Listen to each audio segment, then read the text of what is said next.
Joshua 11. And it came to be, when Jabin, sovereign of Hatzor, heard, that he sent to Jobab, sovereign of Madon, and to the sovereign of Shimron, and to the sovereign of Akshaph, and to the sovereigns who were from the north, in the mountains, and in the desert plain south of Kinneroth, and in the low country, and in the heights of Dor on the west, the Canaanites in the east and in the west, and the Amorite, and the Hittite, and the Perizzite, and the Jebusite in the mountains, and the Hivite below Hermon in the land of Mizpah. And they went out, they and all their armies with them, as many people as numerous as the sand on the seashore, with very many horses and chariots. And all these sovereigns met together, and they came out and camped together at the waters of Merom to fight against Israel.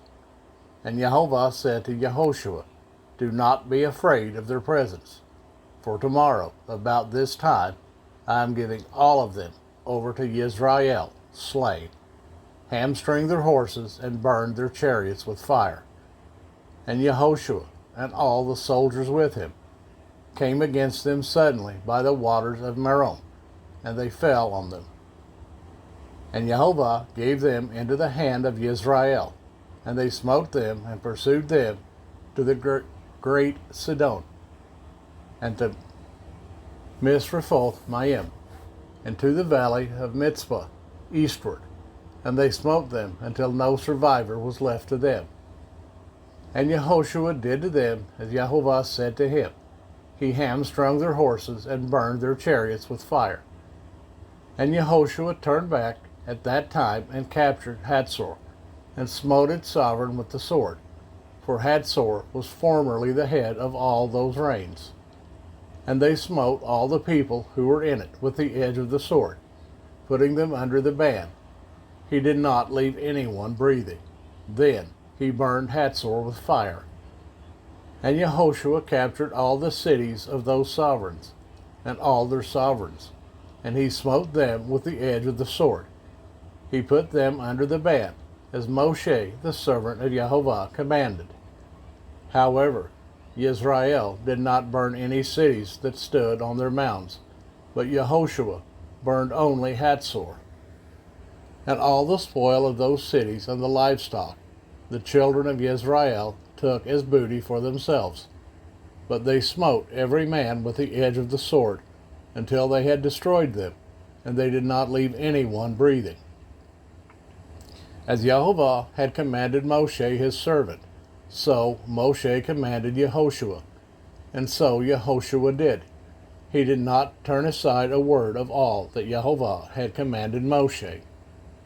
Thus Yehoshua took all this land, the mountain country and all the south, and all the land of Goshen, and the low country, and the desert plain, and the mountains of Israel, and its low lands, from Mount Halak that goes up to Seir, and as far as Baal Gad in the valley of Lebanon below Mount Hermon. And he captured all their sovereigns, and smote them, and killed them. Yehoshua fought with all those sovereigns for a long time.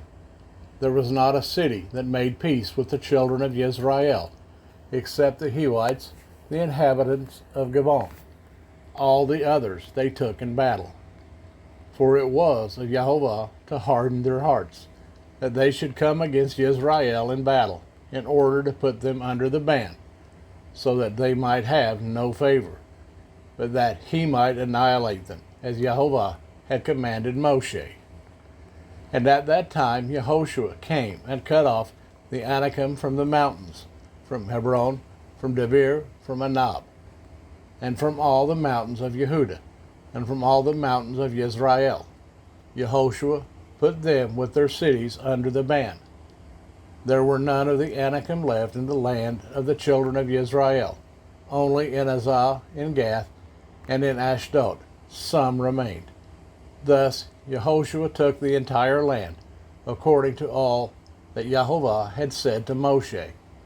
And Yehoshua gave it as an inheritance to Israel, according to their divisions by their tribes. And the land rested from fighting.